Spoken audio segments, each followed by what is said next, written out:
இன்னைக்கு நிறைய படத்தோட வசூலை பார்க்க போறோம். அதெல்லாம் என்னென்ன படம் அப்படிங்கிறத வீடியோக்குள்ள பார்ப்போம். நேத்து வீடியோல நான் வந்து ஒரு ஃப்ரேம் ஒன்று வச்சிருந்தேன். அது நிறைய பேர் கரெக்டாக கெஸ் பண்ணியிருந்தீங்க. இப்போ நான் ஸ்க்ரீன்ல காட்டுறேன் இதுதான். ஒரு ரூ. 2000 நோட்ல வந்து காஜல் அகர்வால் இருக்கிற மாதிரி இருக்கும். ஸோ அது என்ன படம் அப்படிங்கிறத நிறைய பேர் கரெக்டாக கெஸ் பண்ணியிருந்தீங்க. கோமாளி அப்படிங்கிற படம் தான். இதை கரெக்டாக கெஸ் பண்ண முதல் 5 பேர் villain 60 gaming, Simson Raj, Shamshu Sham அப்படிங்கிறவர், நஸ்ரீஃபா அகமது அப்படிங்கிற இந்த 5 பேர் தான் முதல்ல கரெக்டாக கெஸ் பண்ணியிருக்காங்க. இன்னைக்கு ஒரு ஃப்ரேம் ஒன்று வச்சிருக்கேன். அது என்ன ஃப்ரேம், என்ன படம் அப்படிங்கிறத கெஸ் பண்ணுங்க, கமெண்ட்ல போடுங்க.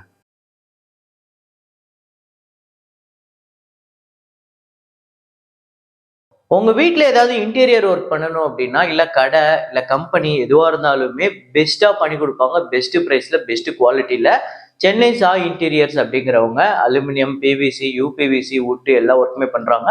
கான்டாக்ட் பண்ணுங்க, பெஸ்ட்டான ப்ரைஸில் பண்ணி கொடுப்பாங்க. ஸோ வசூலுக்குள்ள போயிடலாம். How to train your dragon இந்த படத்தோட டேட் 19. இந்தியாவில் வந்து 27 லட்சம், டோட்டலாக 29 கோடி 6 லட்சம். ஸோ இந்த படம் உலகம் முழுக்க இதுவரை $459 மில்லியன், கிட்டத்தட்ட 3935 கோடி கிட்ட நல்ல வசூல் ரீதியாக ஒரு பெரிய வெற்றி படமாகவே அமைஞ்சிருக்கு how to train your dragon. அப்புறம் F1 இந்த படத்தோட டே 5 இந்தியாவில் வந்து 3 கோடியே 65 லட்சம். டோட்டலாக இந்த படம் இந்தியாவில் மட்டுமே 34 கோடியே 95 லட்சம் வந்து வசூல் பண்ணியிருக்கு. வேர்ல்டு வைடு $153.3 மில்லியன், 1300 கோடிக்கு மேலே வசூல் பண்ணியிருக்கு. ஹவுஸ்ஃபுல் 5 இந்த படத்தோட 26வது நாள் வசூல் இந்தியாவில் 31 லட்சம், உலகம் முழுக்க 36 லட்சம், டோட்டலாக 274 கோடியே 98 லட்சம் நல்ல வசூல் வந்திருக்கு.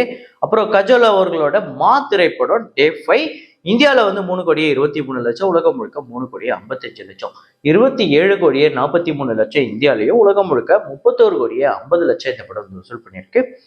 சித்தாரே ஜமீன் பர் இந்த படத்தோட டே 12 இந்தியாவில் வந்து 4 கோடியே 53 லட்சம், உலகம் முழுக்க 5 கோடியே 5 லட்சம். ஸோ டோட்டலாக இந்தியாவில் 154 கோடியே 86 லட்சமும், உலகம் முழுக்க 208 கோடியே 48 லட்சம் தொடர்ந்து சூப்பர் கலெக்ஷன் எடுத்துக்கிட்டு இருக்காங்க. இந்த படம் 208 கோடிங்கிறது பெரிய கலெக்ஷன். இந்த படம் லைஃப் டைம் கலெக்ஷன் எவ்வளோ வரும் அப்படின்னு நீங்க நினைக்கிறீங்க அப்படிங்கிறத கமெண்ட்ல போடுங்க. எனக்கு தெரிஞ்சு பெரிய கலெக்ஷன் வரதுக்கு வாய்ப்பு இருக்கு. ஏன் அப்படின்னா இந்த படம் லாங் ரன் போக போகுது. ஒரு 15 நாள் 20 நாள் ஓடிட்டு ஸ்டாப் ஆகுற படம் கிடையாது. இது கண்டிப்பா லாங் ரன் போக போகுது. ஏன்னா இந்த படத்துக்கு தான் மல்டிபிளெக்ஸ்ல இருந்து பெரிய பெரிய தேட்டர் நிறுவனங்கள்லாம் இந்த படத்துக்கு பெரிய அளவுல சப்போர்ட் பண்றாங்க. ஸோ கொஞ்சம் தேட்டர் அப்படின்னு கொஞ்சம் ஆட்கள் கம்மியானா கூட இந்த படத்தை தேட்டர்ல இருந்து எடுக்க மாட்டாங்கன்னு அப்படின்னு நினைக்கிறேன். அதனால லாங் ரன் போறதுக்கு வாய்ப்பு இருக்கு. அப்புறம் ஒரு படம், பஞ்சாபி படம் எவ்வளோ படம் நம்ம பார்த்துருக்கோம். ஆனா இப்ப நம்ம பார்க்க போற பஞ்சாபி படம் ஒரு ஸ்பெஷலான படம். என்ன அப்படின்னா இந்தியாவில் இந்த படத்தை பேன் பண்ணிட்டாங்க. இந்தியாவில் பேன் பண்ணிட்டாங்கன்னா அப்புறம் எதுக்கு நீ கலெக்ஷன் சொல்ல வந்த அப்படின்னா, இந்தியாவில் கலெக்ஷன் இல்லை, ஆனா வெளிநாட்டுல பெரிய அளவுல கலெக்ஷன் எடுத்திருக்கு வெறும் 5 நாள்ல.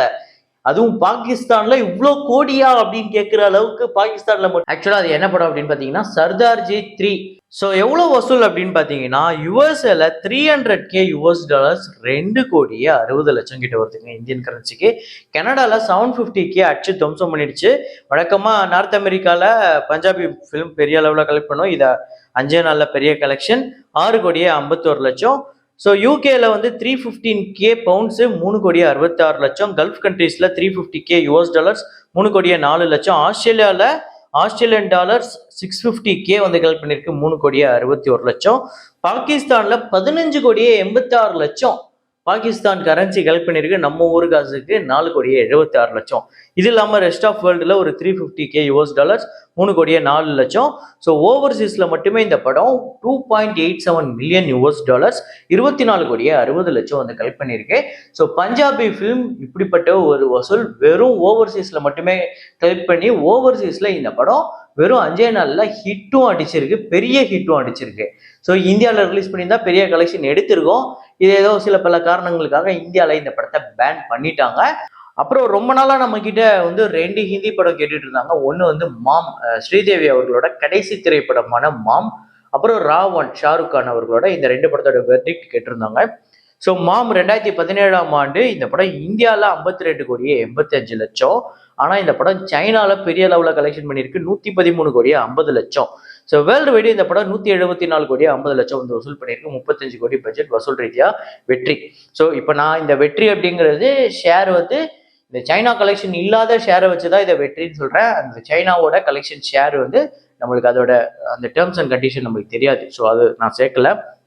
அப்புறம் ரா 1 அப்படிங்கிற படம் பட்ஜெட் 158 கோடி, உலகம் முழுக்க 210 கோடி வசூல் பண்ணியிருக்கு. பட்ஜெட் 130 கோடி, ஷேரா வந்திருக்கிறது ஒரு 108 கோடி தான். பட்ஜெட் பெரிய பட்ஜெட்டு. இன்னைக்கு இருக்கிற மாதிரி நெட்ஃபிளிக்ஸோ இல்லை அமேசான் பிரைமோ இல்லை வேற ஓடிடியில் பெரிய விலைக்கு சேல் பண்ணுற மாதிரி அப்போ அந்த பிஸ்னஸ் கிடையாது. ஸோ மோஸ்ட்லி 90% அந்த 85 to 90% தேட்ரிக்கல் ரெவன்யூ வச்சு தான் ஒரு படம் தீர்மானிக்கப்படும். ஸோ இது வசூல் ரீதியாக ஒரு ஆவரேஜ் தான். அப்புறம் கண்ணப்பா எப்படி வசூல் பண்ணிக்கிட்டு இருக்கு அப்படின்னு பார்த்தீங்கன்னா பயங்கர டிராப் இருக்கு ஃபர்ஸ்ட் வீக்கெண்டுக்கு அப்புறம். டே 5 ஆந்திரா தெலுங்கானால 1,85,00,000, உலகம் முழுக்க 2,21,00,000.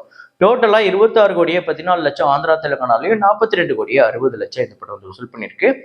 டிஎன்ஏ அப்படிங்கிற படம் டே 12 தமிழ்நாட்டில் 11,00,000, உலகம் முழுக்க 12,00,000. ஸோ டோட்டலாக 6,68,00,000 தமிழ்நாட்டிலையும் 7,36,00,000 ஆல்ரெடி வசூல் ரீதியாக இந்த படம் ஒரு வெற்றி படம். குபேரா இந்த படத்தோட டே 12 ஆந்திரா தெலுங்கானால 94,00,000, உலகம் முழுக்க 1,55,00,000.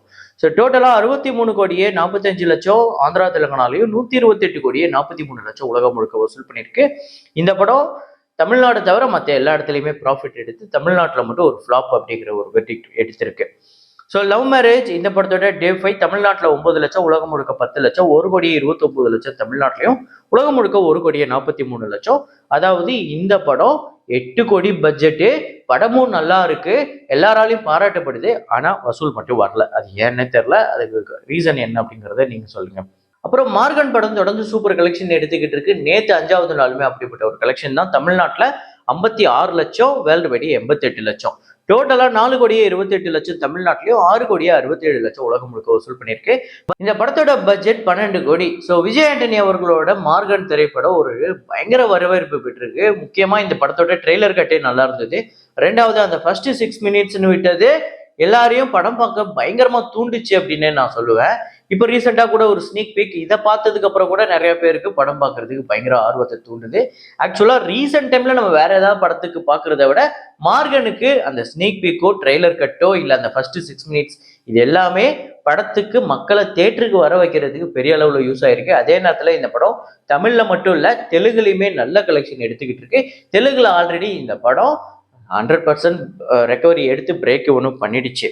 ஸோ அப்புறம் மாமன் திரைப்படத்தோட ஃபைனல் கலெக்ஷன் இதுவரையும் எவ்வளோ கலெக்ட் பண்ணி வச்சிருக்கு அப்படின்னு பார்த்தீங்கன்னா, ஸோ தமிழ்நாட்டில் 44,65,00,000 ஃபைனல் கலெக்ஷன், கர்நாடகாவில் ஒரு 2,25,00,000, ரெஸ்ட் ஆஃப் இந்தியாவில் ஒரு 85,00,000, ஓவர்சீஸில் 3,95,00,000, உலகம் முழுக்க 50 கோடியை கடந்திருக்கு, 51,70,00,000. ஸோ பட்ஜெட் 10 கோடி, தேட்ரிக்கல் ரைட்ஸ் 8 கோடிக்கு போயிருந்தது, 24 கோடிக்கு மேலே ஷேர், 3 மடங்கு மேலே இந்த படத்துக்கு ப்ராஃபிட் கிடைச்சிருக்கு. ஸோ வசூல் ரீதியா ஒரு மிகப்பெரிய வெற்றிங்க மாமன். இந்த படம் உங்க எத்தனை பேருக்கு ஃபேவரட் அப்படிங்கிறத கமெண்ட்ல போடுங்க. ஆக்சுவலா இந்த படம் தியேட்டர்ல வரும்போது பெரிய அளவுல கொண்டாடினாங்க. ஆஃப்டர் ஓடிடி நிறைய பேர் என்னையா இது கதை பயங்கர கிரிஞ்சா இருக்கு அப்படின்னு சொன்னாங்க. ஆனா ஒண்ணும் பண்ண முடியாது, இந்த படம் தியேட்டருக்குலாம் ஹிட்டு தான். இதை தாண்டி உங்களுக்கு வேற ஏதாவது ஒரு படம் இப்ப ஹிந்தியோ தெலுங்கோ இல்ல கன்னடாவோ இங்கிலீஷ் படங்களோ ஏதாவது ஒரு படத்தை பத்தி உங்களுக்கு தெரியணும், ஏதாவது படத்தை பத்தி பாக்ஸ் ஆஃபீஸ் தெரியணும் அப்படின்னா அதை நீங்க கமெண்ட்ல போடுங்க. இல்ல எனக்கு இன்ஸ்டாகிராம்ல வந்து கான்டாக்ட் பண்ணி அதுல வந்து எனக்கு மெசேஜ் பண்ணுங்க. கண்டிப்பா நான் வந்து உங்களுக்கு அந்த படம் ஆல்ரெடி நான் சொல்லியிருந்தேன் அப்படின்னா அது உங்களுக்கு நான் வந்து அந்த லிங்க் கொடுத்துட்றேன். அப்படி இல்லை அப்படின்னா அது கண்டிப்பா வரப்போற வீடியோக்கள்ல நான் சொல்றேன். ஸோ இதே